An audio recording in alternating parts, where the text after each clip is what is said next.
আসসালামু আলাইকুম। আমি পারমিতা ইয়াসমিন, প্রভাষক হিসাব বিজ্ঞান, অতিথি শিক্ষক, ঠাকুরগাঁও সরকারি মহিলা কলেজ।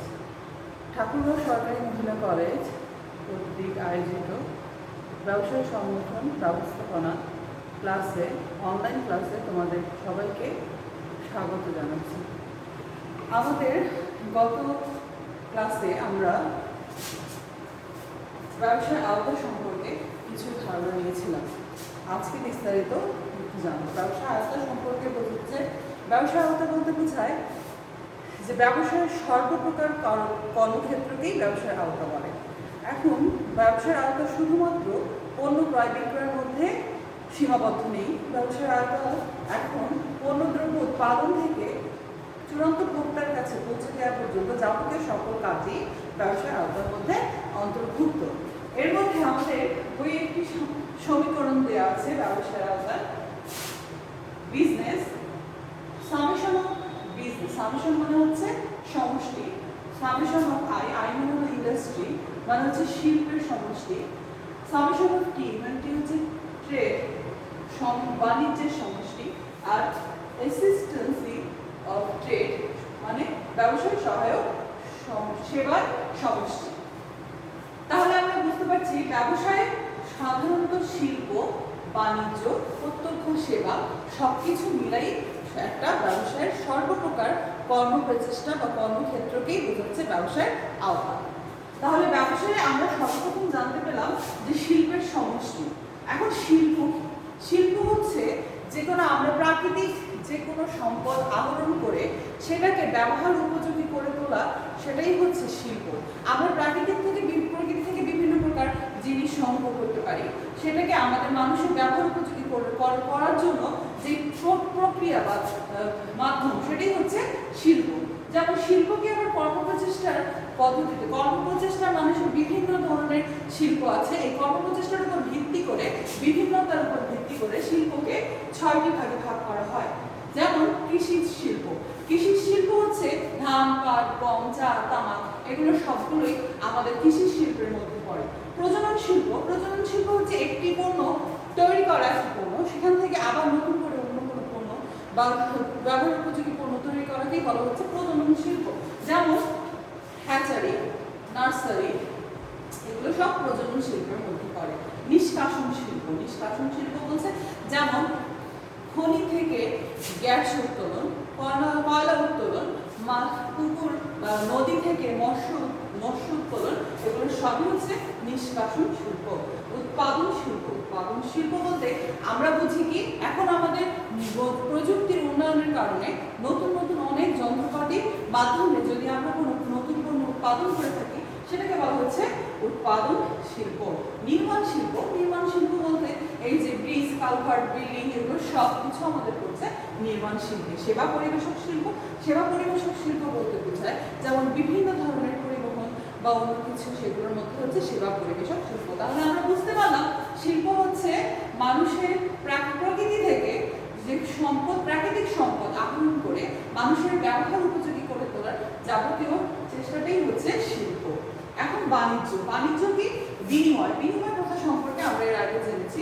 বিনিময়টা হতে পারে অভ্যন্তরীণ, হতে পারে বৈদেশিক। অভ্যন্তরীণ বলতে বোঝাচ্ছে একটি দেশের মধ্যেই যদি সার্বিক কাজ সম্পাদিত হয়ে থাকে, ব্যবসায়িক সকল কাজ যদি একটি দেশের মধ্যে অভ্যন্তরীণ থাকে, তাহলে তাকে বলা হচ্ছে অভ্যন্তরীণ।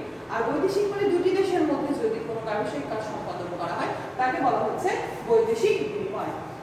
বিনিময় সহায়ক কার্যাবলী কি কি? বিনিময়, আমরা যে বিনিময় কাজটা করছি, এই কাজগুলো সহজ করার জন্য আমাদেরকে ব্যাংক, বীমা, পরিবহন, গুদামজাতকরণ, এইসব কার্য পরিচালনা করতে হয়। সেই সবকিছু মিলেই হচ্ছে আমাদের বাণিজ্য। প্রত্যক্ষ সেবা হলো যেমন ডাক্তার, ইঞ্জিনিয়ার, উকিল, ওনাদের কাছে গেলে কিন্তু আমরা সরাসরি একটা সেবা পাই। সেই তাকেই বলা হচ্ছে যাদের কাছ থেকে আমরা সরাসরি সেবা পেয়ে থাকি, সেবাগুলোও কিন্তু বিক্রি করা হয়, সেটাও হচ্ছে এক প্রকার বাণিজ্য।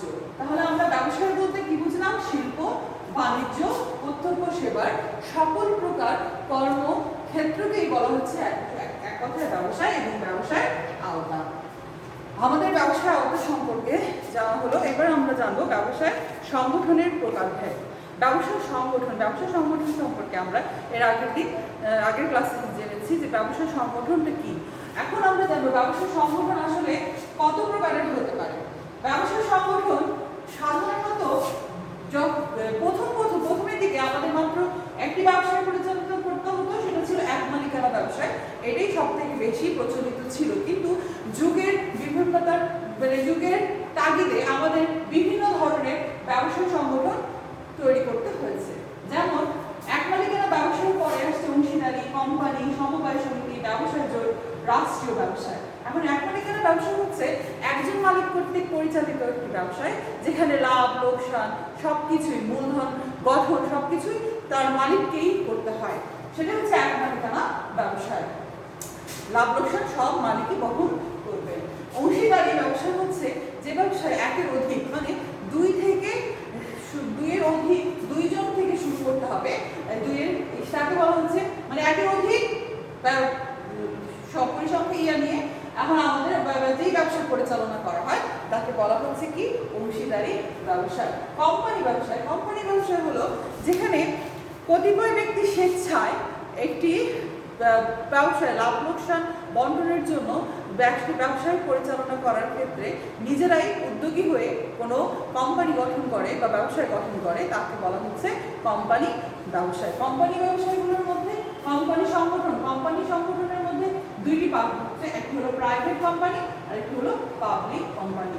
প্রাইভেট কোম্পানি বলতে বোঝাচ্ছে যেখানে সদস্য সংখ্যা 1 থেকে 50 জনের মধ্যে সীমাবদ্ধ থাকবে, কিন্তু পাবলিক লিমিটেড কোম্পানির ক্ষেত্রে সর্বনিম্ন 7 জন হতে হবে এবং ঊর্ধ্বটা শেয়ার সংখ্যা দ্বারা সীমাবদ্ধ থাকবে। এখন এরপরে আমরা জানছি ব্যবসায় সমবায় সমিতি হচ্ছে মানুষের বিভিন্ন সমস্যা যেমন মানুষের সমাজের সমমনা ও সমশ্রেণীভুক্ত শ্রমজীবী, মধ্যবিত্ত ও স্বল্পবিত্তের কতিপয় ব্যক্তি স্বেচ্ছায় মিলিত হয়ে সমবায় সমিতি গঠন করে থাকে। তার মানে আমরা এখানে বুঝলাম সমমনা, সমশ্রেণী, এই সমাজের সমান সদস্যদের সকলকে মিলে যেই সমিতিটি গঠন করা হচ্ছে সেটা হচ্ছে সমবায় সমিতি। এখন সমবায় সমিতির মধ্যে কি করা হয়, তাদের নিজস্ব তাদের যে কয়েকজন সদস্য থাকে তাদেরই শুধু লাভ তাদের কিভাবে উন্নয়ন করা সম্ভব সেই বিষয়টাই তারা বেশি অন্তর্ভুক্ত করে দেখে থাকেন। ব্যবসায় জোট বিভিন্ন ব্যবসায় প্রতিষ্ঠান নিজেদের মধ্যে ক্ষতিকর প্রতিযোগিতার অবসান ঘটিয়ে ব্যবসায় সংগঠনে একচেটিয়া আধিপত্য অর্জনের জন্য ঐক্যবদ্ধ হয়ে যে জোট গঠন করে তাকে ব্যবসায়ী জোট বলে। তাহলে আমরা বুঝলাম কি ব্যবসায়িক প্রতিষ্ঠান নিজেদের মধ্যে ক্ষতিকর প্রতিযোগিতামূলক যে ব্যবসাটা থাকে সেটা যেন না ঘটে, এদের জন্য যে একটি জোট তৈরি করা হয় তাকে বলা হচ্ছে ব্যবসায় জোট। রাষ্ট্রীয় ব্যবসায় বলতে আমাদের সমাজে সরকার কর্তৃক নিজস্ব কিছু ব্যবসায় সরকারি পরিচালনা করে থাকে, যেগুলো সরকার কর্তৃক পরিচালিত ব্যবসায়কে বলা হচ্ছে রাষ্ট্রীয় ব্যবসায়। যেমন আমাদের বিআরটিসি কিন্তু একটি পরিবহন, সেটা কিন্তু সরকার কর্তৃক পরিচালিত, তাহলে সেটাও সরকারি ব্যবসার আওতায় পড়ে। এরপর আমাদের একটি পাঠ আছে, সেটি হচ্ছে শিল্পের ধারণা। তাহলে আমরা এখানে শিল্পের ধারণা বলতে যেটা আছে সেটা আমরা কিন্তু শিল্প সম্পর্কে পড়ে এসেছি, যে শিল্পটা কি আমাদের প্রকৃতি থেকে বিভিন্ন সম্পদ আহরণ করে মানুষের ব্যবহার উপযোগী করে তোলার বিভিন্ন মাধ্যমগুলোই হচ্ছে কি শিল্প। তাহলে এই শিল্প ধারণা সম্পর্কে আমরা আগেই জেনে এসেছি। এরপরে আসছে শিল্পের বৈশিষ্ট্য। শিল্প বলতে আমরা শিল্পের বৈশিষ্ট্যকে, অবশ্যই প্রত্যেকটা জিনিসের কিছু না কিছু বৈশিষ্ট্য থাকে। এখন এই বৈশিষ্ট্যটা কি, যে আমরা কেন শিল্পটা কি করা হয়, শিল্পের কাজ কি? সেই শিল্প হচ্ছে উৎপাদনকারী শাখা। শিল্পটা হলো একটা উৎপাদনকারী শাখা, যেখানে আমরা প্রথমেই বলেছি যে বিভিন্ন প্রকার প্রাকৃতিক সম্পদ আহরণ করে আমরা ব্যবসায় বা মানুষের ব্যবহার উপযোগী করে তুলি, তখনই হচ্ছে সেটা শিল্প। যেহেতু উৎপাদনকারী শাখা, সেজন্য এটাকে উৎপাদনকারী শাখা বলা হয়। রূপগত উপযোগ, যেটার কোনো আমরা যখন একটা জিনিস নিয়ে আসি বা পণ্য তৈরি করার জন্য উপযোগ নিয়ে আসি, তখন তাকে একটা রূপ দিতে হয়, এই জন্য একে বলা শিল্পের মাধ্যমে এটা সম্ভব। সেজন্য শিল্পকে বলা হচ্ছে রূপগত উপযোগ সৃষ্টিকারী। অধিক মূলধন, শিল্প আসলে স্বল্প মূলধন দিয়ে একটা শিল্প প্রতিষ্ঠান গড়ে তোলা খুব কঠিন হয়ে যায়। তাই শিল্প প্রতিষ্ঠানে শুধুমাত্র কুটির শিল্প ছাড়া বৃহৎ আয়তনের সব কিছু শিল্পকেই বলতে হয় অধিক মূলধনের শিল্পেই অধিক মূলধনের প্রয়োজন পড়ে। অর্থনৈতিক উন্নয়নের প্রবেশপথ, আমাদের অর্থনৈতিক উন্নয়নের প্রবেশপথ হচ্ছে শিল্প। শিল্পের মাধ্যমে আমরা শিল্প যে দেশের শিল্প যত বেশি উন্নত, তা আমরা খুব সহজে এই শিল্পের মাধ্যমে অর্থনৈতিক উন্নয়নের পথ সুগম করতে পারি। জীবনযাত্রার মান উন্নয়ন, এই শিল্পের মাধ্যমে যখন একটা মানুষ শিল্পের মাধ্যমে নিজের ব্যবসায় সংগঠন পরিচালনা করতে পারে, যখন জীবন এতে কি হয়, মানুষের জীবনযাত্রার মান উন্নয়ন সম্ভব হয়। তাহলে শিল্পের বৈশিষ্ট্যগুলো আমরা কি জানলাম? উৎপাদনকারী শাখা, রূপগত উপযোগ সৃষ্টি, অধিক মূলধন, অর্থনৈতিক উন্নয়নের প্রবেশপথ, জীবনযাত্রার মান উন্নয়ন, এগুলো সবই হচ্ছে কি শিল্পের বৈশিষ্ট্য। এরপর আসছে শিল্পের ক্রমবিকাশ। আজকে শিল্পের যে অবস্থান সেটা নিশ্চয়ই একদিনে আমরা পাইনি, এটাকে অবশ্যই কিছু ধাপে ধাপে আজকের অবস্থানে আসতে হয়েছে। তাহলে এই যে শিল্পের অবস্থানটা আমরা কিভাবে, প্রথমে কি ছিল? হস্তশিল্প। হস্তশিল্প সম্পর্কে আমরা সবাই জানি, মানে হাতের তৈরির মাধ্যমে তৈরি যেই পণ্যগুলো আমাদের এখনো আছে যে পণ্যগুলো আমরা সরাসরি হাতের মাধ্যমে যেমন তৈরি করে আসে আমাদের সামনে বা মানুষের ব্যবহার উপযোগী করা হয়, সেগুলোই হচ্ছে হস্তশিল্প। যেমন মাটির তৈরি বিভিন্ন পণ্য, বা তারপরে শিল্প শ্রমিক সংঘ। এরপরে আসছে শিল্প শ্রমিক সংঘ। শিল্প শ্রমিক সংঘ বলতে কি বোঝায়? সাধারণত হস্তশিল্পীদের তৈরি করা পণ্য বাজারে বিক্রয়ের কাজটি সম্পাদন করত মধ্যস্থকারীরা। এই মধ্যস্থকারী শ্রেণীরা কালক্রমে দেখা গেল মধ্যস্থকারী বা বণিক শ্রেণী হস্তশিল্পজাত পণ্য বিভিন্ন বাজারে বিক্রয় করে লাভবান হতে লাগলো। এরপরেই তাহলে এদের মধ্যে একটা কি হলো, সকলের মধ্যে একটা জোট তৈরি হলো। সেখান থেকেই শুরু হলো কি শিল্প শ্রমিক সংঘ। কিন্তু সেই তুলনায় হস্তশিল্পতে ন্যায্য মূল্য যখন তারা পেল না, এ অবস্থায় নিজেদের অস্তিত্ব রক্ষার্থে হস্তশিল্পগণ সংগঠিত হতে লাগলো এবং শিল্প শ্রমিক সংঘ গঠন করলো।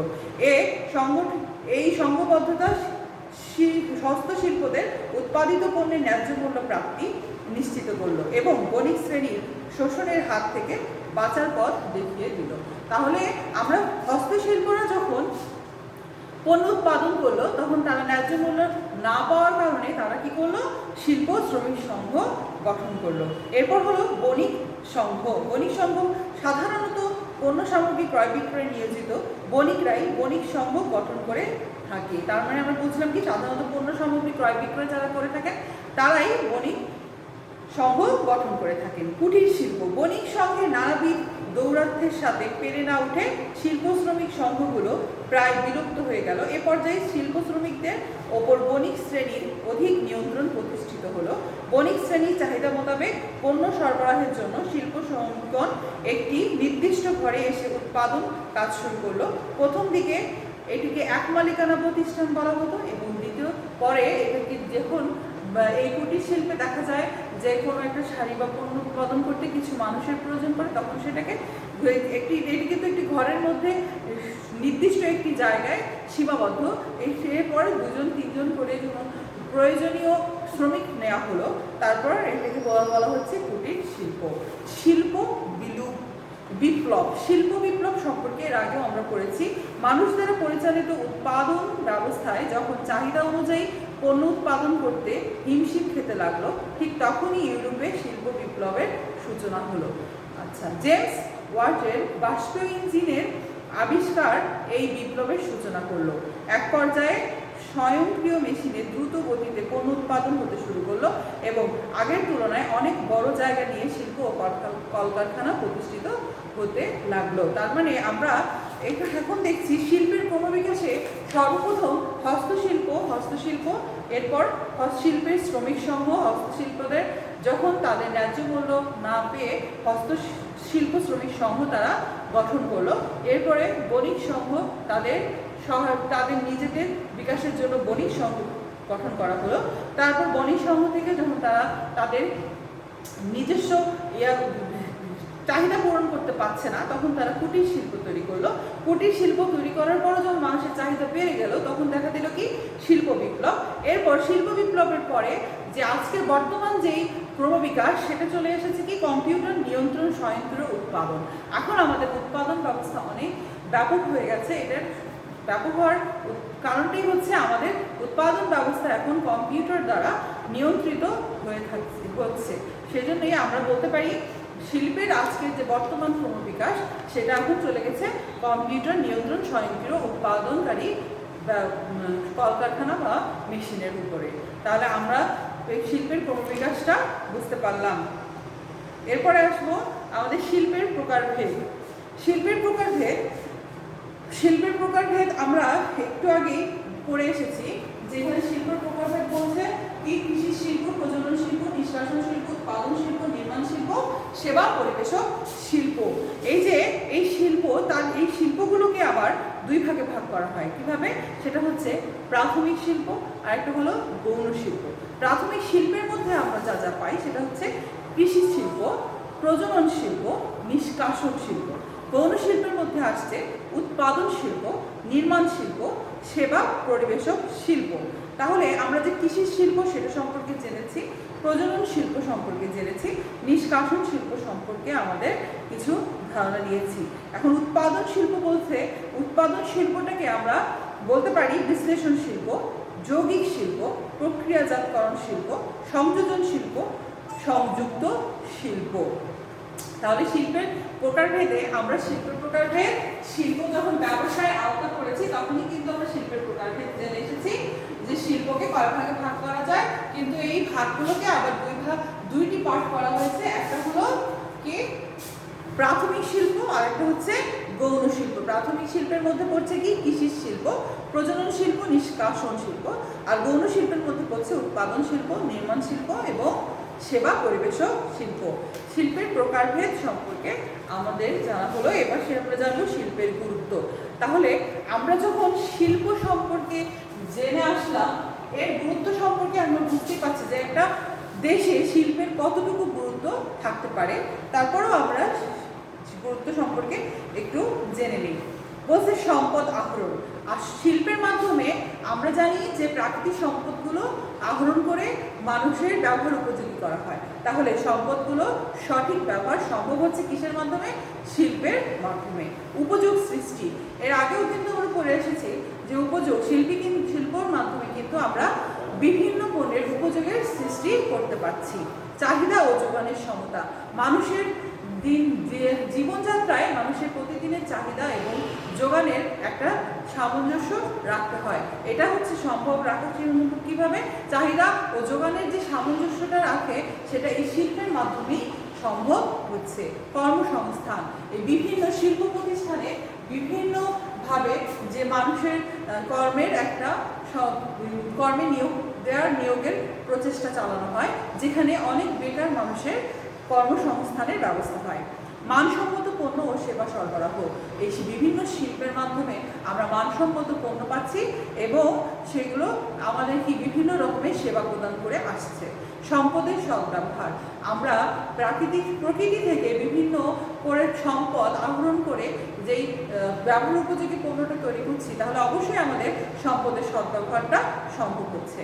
সম্পদের সুষম বন্টন, এর মাধ্যমে সম্পদের সুষম বন্টন মানে ব্যবসার মানে শিল্প বলছে যে শিল্পের মধ্যে যতগুলো প্রকার আছে তার মধ্যে কিন্তু শিল্প আমাদের কাছে পণ্যটা পৌঁছায় দেওয়ার পর্যন্ত যাবতীয় কাজ করার চেষ্টা করে। সেখানে সম্পদের সদ্ব্যবহারও আমরা করতে পারি। সম্পদের সুষম বন্টনটা আমাদের মধ্যে হচ্ছে। ন্যায্য মূল্য, শিল্পের মাধ্যমে একসাথে অধিক পণ্য উৎপাদিত হয় বলে পণ্যের একক প্রতি মূল্য কম করে। একটা শিল্পে যখন পণ্য উৎপাদন করা হয়, তখন কিন্তু অনেকগুলো পণ্য একসাথে তৈরি করা হয়। এই কারণে প্রতিটি পণ্যের মূল্য দেখা যায় আমরা খুব কমে আমাদের কাছে পাই। সেজন্য ন্যায্য মূল্যে পণ্যটি আমরা আমাদের কাছে নিতে পারি। আন্তর্জাতিক সম্পর্ক উন্নয়ন, শিল্পে বিভিন্ন প্রকার শিল্প যেমন আমাদের দেশে উৎপাদন করে বিদেশে রপ্তানি করা হয়। তাহলে এই শিল্পে যখন আমাদের দেশ থেকে বিদেশে রপ্তানি করা হয়, যেমন পোশাক শিল্পের কথাই বলি, তাহলে পোশাক শিল্পের দিক থেকে কিন্তু আমাদের দেশে অনেক উন্নত। সেই সেই শিল্পে কিন্তু আমরা অনেক উন্নত হয়ে আছি। তাহলে আন্তর্জাতিক সম্পর্ক উন্নয়নে শিল্প অনেক বড় একটা অবদান রাখছে।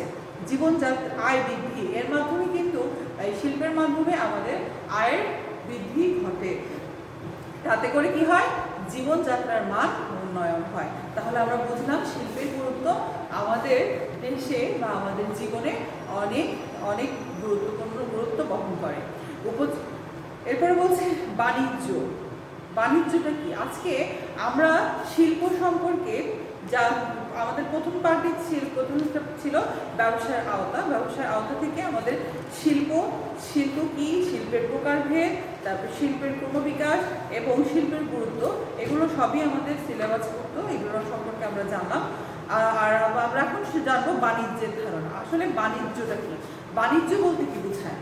বাণিজ্য আমরা এখানে পড়ে এসেছি যে ব্যবসার আওতার মধ্যে শিল্প, এরপরে দেখছি যে বাণিজ্য, এই সম্পর্কে আমরা জানবো। বাণিজ্যটা বলছে পণ্যদ্রব্যের বন্টন ও বিনিময় সংক্রান্ত কার্যাবলী। মানে পণ্যদ্রব্য উৎপাদন করতে হবে এবং সেটা বিনিময় সংক্রান্ত। বিনিময় বলতে কি? লেনদেন। এই লেনদেনের সংক্রান্ত যাবতীয় সকল কাজেই হচ্ছে কি বাণিজ্যের আওতাভুক্ত। তাহলে বাণিজ্য সম্পর্কে আমরা এখানে জেনে এসেছি, বাণিজ্য হতে পারে অভ্যন্তরীণ, হতে পারে কি বৈদেশিক। তার মানে বাণিজ্য বিনিময় প্রথাটাই বিনিময়ের মধ্যে অভ্যন্তরীণ হবে এবং বৈদেশিক হবে। অভ্যন্তরীণ সম্পর্কে আমরা জেনে আসলাম যে অভ্যন্তরীণ বলতে বোঝাচ্ছে যে একটি দেশের মধ্যেই সবকিছু অন্তর্ভুক্ত থাকবে, সেই ব্যবসাটাই হচ্ছে অভ্যন্তরীণ বাণিজ্য। এবং দুটি দেশের মধ্যে যেটি লেনদেন হবে সেটাকে বলা হচ্ছে কি বৈদেশিক বাণিজ্য। এখন আমরা আসবো বাণিজ্যের বৈশিষ্ট্য সম্পর্কে করব। বলছে বাণিজ্যের বৈশিষ্ট্য। বাণিজ্যের বৈশিষ্ট্য কি? আমরা জানি যে ব্যবসায় মূল উদ্দেশ্য হচ্ছে মুনাফা অর্জন করা। তাহলে বাণিজ্যের মূল উদ্দেশ্য বা বৈশিষ্ট্য হতে পারে কি মুনাফা অর্জন। বাণিজ্যের সকল কাজ মুনাফার উদ্দেশ্যেই পরিচালিত হয়। ব্যবসায়ের বন্টনকারী শাখা, বাণিজ্য ব্যবসায় বন্টনকারী শাখা হিসেবে কাজ করে থাকে। বন্টনকারী শাখা হিসেবে কিভাবে? আমদানিকারক, রপ্তানিকারক, ডিলার, পাইকারি, খুচরা ব্যবসায়ীর মাধ্যমে ভোক্তার নিকট পৌঁছানো। এই যে ব্যবসায় বন্টনকারী শাখা মানে কি? আমরা বিভিন্ন মাধ্যমে পণ্যগুলো আমাদের বিভিন্ন মাধ্যমের অতিবাহিত হয়ে কিন্তু আমরা পণ্যগুলো আমাদের নিজের কাছে পাচ্ছি, সেগুলোকে বলা হচ্ছে ব্যবসায় বন্টনকারী শাখা। বিকেন্দ্রীভূত কর্ম। বিকেন্দ্রীভূত কর্ম হচ্ছে শিল্পের উৎপাদিত পণ্য বাণিজ্যের মাধ্যমে দেশ বিদেশের বিভিন্ন অঞ্চলে সরবরাহ করা হয়। বাংলাদেশে উৎপাদিত প্রাণ কোম্পানি পণ্য দেশে বিক্রয়ের পাশাপাশি বিদেশেও বিক্রয় করছে, তাই বাণিজ্যকে বিকেন্দ্রীভূত কর্ম বলা হয়। ব্যাপক কার্যপরিধি। বাণিজ্যের আওতা ও কার্যপরিধি অত্যন্ত ব্যাপক। তাহলে আমরা বাণিজ্যের বৈশিষ্ট্য সম্পর্কে কি জানছি? মুনাফা অর্জন হচ্ছে তার মূল উদ্দেশ্য। তারপরে ব্যবসায় বন্টনকারী শাখা হিসেবে কাজ করে, বিকেন্দ্রীভূত কর্ম হিসেবে কাজ করছে, ব্যাপক একটা কার্যপরিধি আছে, উপযোগ সৃষ্টি করছে। তারপর চাহিদা ও যোগানের সমন্বয়, মানুষের চাহিদা মোতাবেক যোগান দেওয়ার চেষ্টা করছে, সম্পদের সদ্ব্যবহার নিশ্চিত করছে, উৎপাদন ও বন্টনের সমন্বয় করছে, জাতীয় ও আন্তর্জাতিক সম্পর্ক বৃদ্ধি, নতুন পণ্য ও সেবা পরিবেশন, আয়ের সুযোগ সৃষ্টি। তাহলে বাণিজ্যের বৈশিষ্ট্য সম্পর্কে আমরা যা যা জানলাম সেগুলো হচ্ছে কি আমাদের দৈনন্দিন জীবনযাত্রা মান উন্নয়নের জন্য যে পণ্যগুলো উৎপাদন থেকে বন্টন পর্যন্ত আমাদের কাছে পৌঁছে দেওয়া পর্যন্ত যাবতীয় সকল প্রকার কাজই করছে কি বাণিজ্য, ব্যবসায়। তাহলে এই ব্যবসায়ের মধ্যে শিল্প বাণিজ্য সম্পর্কে আমরা জানলাম। এখন এরপরে নেক্সট দিন আমরা বাণিজ্যের প্রকারভেদ সম্পর্কে আলোচনা করব। আজকে এ পর্যন্তই। ভালো থাকো, সুস্থ থাকো। আসসালামু আলাইকুম।